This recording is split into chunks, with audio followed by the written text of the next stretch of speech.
자, 지금부터 정보보호론 강의 시작을 합니다. 강의 시작 전에 정보보호론 과목에 대해서 잠깐 논하고자 합니다. 정보보호론은 2014년부터 전산 7급급 시험에 포함이 되었습니다. 지금까지 출제된 내용을 분석해보면 7급이라고 해서 반드시 어렵고 9급이 쉽다는 아니었습니다. 경우에 따라서는 9급이 7급보다 더 어렵게 출제된 적도 있으므로 7급, 9급 구분하지 않고 정보보호론은 정리하면 될 것입니다. 자, 그러면 왜 2014년부터 정보보호론이 전산 시험 과목에 포함되었을까요? 하나 분석한다면 우리가 살고 있는 이 현대 사회는 개인정보가 매우 중요하죠. 해서 개인정보를 훔치려는 자와 개인정보를 지키려는 자들 사이에 치열한 싸움이 일어나고 있습니다. 이런 싸움이 일어나고 있는 곳은 어딜까요? 바로 인터넷 공간이죠. 자, 여러분 인터넷 모르는 사람 있습니까? 아무도 없을 것입니다. 그렇지만 또 인터넷이 뭐냐 물어보면은 정확하게 답변할 수 있는 사람도 없다라고 합니다. 해서 정보보호로는 인터넷과 어떻게 될까요? 매우 밀접한 관계에 있습니다. 해서 제가 첫 번째 강의를 제1강 인터넷과 보안으로 설정하였습니다. 자, 첫 번째 강의 인터넷 보안에 대해서 집중적으로 설명하고 정보보호론 계속 이어서 강의 시작하겠습니다. 자, 첫 번째 정보보호론 강의 인터넷과 보안 시작합니다. 시작하기 전에 제가 하나 질문하겠습니다. 인터넷이 뭘까요? 자, 인터넷은 사람들마다 그 정의가 다르다 이렇게도 이야기합니다. 그렇다면 여러분 각각 인터넷을 어떻게 정의하겠습니까? 제가 오른쪽에 하나 적어 두었습니다. 첫 번째 이 내용은 인터넷이 뭐냐 일반적인 내용입니다. 그냥 한번 읽어보시고 두 번째 읽어봅니다. 제가 읽어볼까요? 인간이 발견하고 인간이 이해하지 못하는 것이 무엇이냐 인터넷이다 이렇게 이야기하기도 합니다. 자, 여러분 인터넷 모르는 사람 없죠? 그런데 인터넷을 정확하게 이해할 수 있습니까? 이해할 수 없을 경우도 있을 것입니다. 왜 그럴까요? 인터넷이 발견되고 지금처럼 이렇게 발전하고 폭발적인 인기, 성장할 것이라고 처음부터 누가 예측을 하였을까요? 예측하지 못했다라고 합니다. 지금은 어떻습니까? 어디로 흘러갈지 예측을 더 할 수 없다. 이렇게 이야기할 수 있는 것이 인터넷이라고 합니다. 현대 우리가 살고 있는 사람들 중에는 인터넷에 많은 이득을 보고 있는 사람이 너무나 많습니다. 저 역시도 인터넷 많은 이득을 보고 있는 사람입니다. 하루에 10번, 20번이라도 인터넷에게 고맙다고 절을 해야 될 수도 있습니다. 여러분 중에서도 상당수가 바로 인터넷에게 고맙다고 이야기를 해야 하는 분들도 있을 것입니다. 자, 제가 인터넷을 너무 거창하게 설명하였는지 모르겠지만 인터넷은 우리 현대 사회에 어떻게 될까요? 너무나 중요한 것이죠. 이렇게 인터넷이 인기가 너무 있다 보니까 무엇이 보안이 필요하였을 것입니다. 해서 전산 과목에 보안이 포함되었다라는 것이죠. 해서 제가 하나 제의를 합니다. 정보보호론 공부하기 전에는 반드시 무엇을 통신과 인터넷부터 정리해야 합니다. 물론 기본적으로 통신과 인터넷 다 정리하였다라고 할 수 있습니다. 그렇지만 개인에 따라서는 통신과 인터넷을 잘 모르고 정보보호론 공부 시작하다가 중간에 자꾸 막히는 경우가 있다라고 하였습니다. 해서 제가 이 강의도 기본적으로 통신과 인터넷을 어느 정도 안다라는 가정하에서 이 강의를 진행할 수밖에 없습니다. 자, 그러면 제가 또 하나 물어보겠습니다. 인터넷은 몇 개층으로 되어 있습니까? 7개층으로 되어 있을까요? 7개층으로 되어 있는 게 아니죠. 우리가 OSI가 몇 개층으로 되어 있죠? 7층으로 되어 있습니다. 그런데 인터넷은 7층으로 되어 있는 건 아니죠. 이런 내용도 정보보호론 공부하기 전에 알고 있어야 하는 것이죠. 물론 제가 지금 이야기한 이런 것이 통신과 인터넷 과목에서 시험에 출제된 적도 있었습니다. 자, 아래쪽에 현재 우리가 사용하고 있는 인터넷 5계층으로 제가 표시하였습니다. 다시 한번 더 이야기하면 우리가 현재 사용하고 있는 인터넷은 그 학자들에 따라서 4층 내지는 5층으로 분류하는데 이런 내용은 통신과 인터넷에서 충분히 다뤄야 합니다.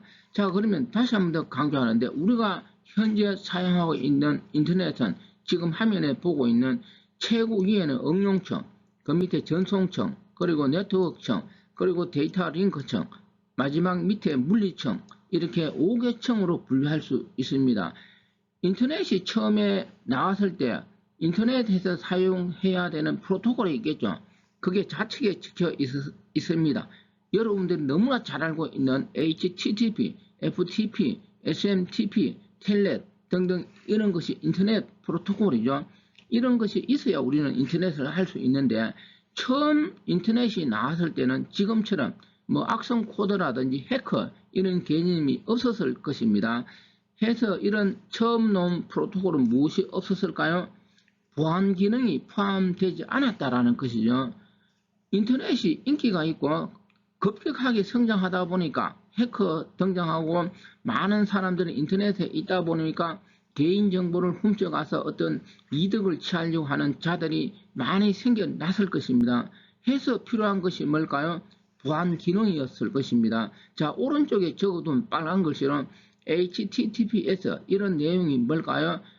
보안이 추가된 인터넷 프로토콜입니다. 우리가 보안이 영어로 뭘까요? Secure입니다. S로 시작하는 것이죠. 해서 이 보안 프로토콜에 보면 무엇이 S라는 말이 많이 들어가 있습니다. 해서 이 오른쪽에 적어둔 이런 보안 프로토콜은 매우 중요한 내용입니다. 이런 내용은 이번 시간에는 간단히 이야기하고 시험에 많이 출제되는 것이죠. 각각 특징에 대해서는 앞으로 충분히 이야기할 시간이 있을 것입니다. 그러면 이번 시간에는 어느 정도 정리해야 되느냐? 이렇게 정리를 해야 합니다. 자, 응용층에 속하는 보안 토콜은 무엇이 있느냐? HTTPS, SFTP, SMIME, SSH, 커브로스, SET 이런 것은 뭐라고? 보안이 추가된 인터넷 프로토콜이다. 여기까지 시험에 많이 나오는 내용입니다. 이런 내용도 정리하고 그 다음에 전송층 프로토콜 대표적인 것은 TCP UDP입니다. TCP UDP는 보안이 적용되지 않는 인터넷 프로토콜인데 오른쪽에 뭘까요? SSL, TLS를 이용해서 보안을 추구하는 것이죠. 역시 이런 내용에 대해서 뒤에서 상세히 다룰 것입니다. 그 다음에 IP, 이 네트워크층 프로토콜입니다. 이 IP, 보안이 없는 프로토콜에 보안을 추구한 것이 IPSEC, IP Security라는 것입니다. 그 다음에 이 데이터 링크층 보안 프로토콜이 L2TP, 물론 이 터널링 프로토콜은 여러 가지가 있고 시험에 많이 출제되는 내용, 이것 위에 여러 가지가 있으니까 뒤에서 충분히 다룰 것입니다. 자, 다시 한번 더 이야기하면은 정보보호론 공부하기 전에 반드시 무엇을 통신과 인터넷부터 정리해야 한다는 것입니다. 자, 이번에는 암호에 대해서 개략적으로 한번 살펴보려고 합니다. 암호 모르는 사람은 없죠. 그런데 이 암호도 깊이 있게 들어가면 어떻게 될까요? 정확히 알려면 공부를 많이 해야 될 것입니다. 자, 그러면 이 정보보호론 과목에서 암호가 왜 중요할까요? 정보보호론 과목은 보안을 위한 것이죠. 보안을 위해서는 무엇이 필요할까요? 바로 암호가 필요한 것입니다. 다시 한번 정리하면은 정보보호론 과목의 핵심이 무엇이 될 수 있을까요? 암호라는 것입니다. 그런데 시험 문제를 분석해보면 정보보호론 과목에서 암호가 차지하는 비중이 뭐 80%, 90% 이렇게 되어야 할 것 아닌가 이렇게 생각할 수도 있겠죠. 그런데 그만큼은 되지 않습니다. 어쨌든 이 암호는 정보보호론 과목의 핵심이고 다르게 말하면 보안을 위해서는 암호는 반드시 필요한 것이다. 해서 먼저 공부 시작하기 전에 암호가 뭔지 개략적으로 한번 살펴보겠습니다. 자, 제가 화면에 암호문 하나 적어 두었습니다. 35, 11, 43, 43. 제가 이 암호문을 하나 적어 두었는데 한번 해독해 보시기 바랍니다. 여러분들 이거 해독하려면 시간이 얼마나 걸릴까요? 그런데 요즘은 발전해서 이 정도 암호문은 어떻게 될까요? 금방 해독할 수 있을 것입니다. 기술적으로 뛰어난 사람들은. 그런데 우리같이 평범한 사람은 어떻게 될까요? 이 몇 개 안 되는 이 암호문도 해독하려면 시간이 어떻게 될까요? 많이 소요될 수도 있을 것입니다. 자, 제가 분석해 봅니다. 먼저 이 암호문을 해독한다. 그걸 다르게 복호화한다. 제가 이 암호문을 분석해 보니까 이 35는 알파벳 P가 되는 것이고 11은 A가 되고 그리고 43 똑같죠. 그러니까 같은 것이겠죠. 바로 알파벳 S하고 S 이렇게 되겠죠. 영어 단어 읽어보면 뭘까요? 패스입니다. 제가 정보보호론 첫 번째 강의하면서 패스라는 용어를 하나 가져왔습니다. 공무원 시험에 빨리 합격하라고 제가 패스 가져왔습니다. 자, 그래서 주어진 암호문 35, 11, 43, 43은 해독한다. 해독한 것은 뭐라고? 평문이라고 합니다. 평문은 무엇이냐? 바로 패스라는 것입니다. 오른쪽 표를 봅니다. 자, 이렇게 암호화한 것이 뭐냐 하면 그리스 시민이 제안한 것입니다. 이 폴리비우스라고 있습니다. 바로 여기 표를 보면 되겠죠. 알파벳 A, B, C, D, E, F, G 이렇게 차례로 적어갖고 가로, 세로 35 찾아가 볼까요? 여기 3이 있고 5는 어디에 있습니까? 5는 여기에 있죠. 5 가보면 바로 무엇이? P가 있습니다. 자, 이런 식으로 이 표를 이용해서 무엇을? 평문을 암호문으로 만든 것입니다. 자, 여기서 잠깐 하나 이야기하면은 우리가 현재 살고 있는 현대에는 개인들도 어떻게 될까요? 개인 정보가 매우 중요하므로 이런 보안, 자기 개인 정보를 지키기 위해서는 보안이 필요할 것입니다. 그런데 그리스 시대에는 어떻게 될까요? 아마 그리스 시대에는 개인들은 지금처럼 크게 암호, 보안 뭐 이런 게 필요 없었을 것입니다. 물론 뭐 왕이나 뭐 군대 이런 데서는 그리스 시대에도 사용하였겠죠. 그런데도 그리스 시대조차도 인터넷 이런 게 없었는데도 무엇이 이런 시민이 이런 걸 발견했다는 것은 개인 시민도 보안이 필요했다라는 것을 우리는 생각할 수 있을 것입니다. 그러면 당연하게 우리 지금 현대는 어떻게 될까요? 개인에게도 보안은 너무나 중요하다라는 걸 알 수 있을 것입니다. 자, 계속 이어서 합니다. 자, 그러면 제가 이 패스라는 평문이죠. 이 패스라는 평문을 암호화 처리를 다르게 한번 해보겠습니다. 먼저 단계 1이라고 하였습니다. 자, 먼저 35를 옆으로 적지 않고 아래로 이렇게 적었습니다. 35. 그리고 11도 이렇게 아래로 적었습니다. 역시 43도 이렇게 아래로 적었습니다. 그리고 나서 두 번째 단계에서 암호화를 하면서 어떻게 했냐. 옆으로 이렇게 두 개씩 끊었습니다. 31, 그리고 44, 그리고 51, 그리고 33. 자, 이렇게 평문을 암호문으로 만들면 어떻게 될까요? 그 위의 암호문하고 차이가 있죠.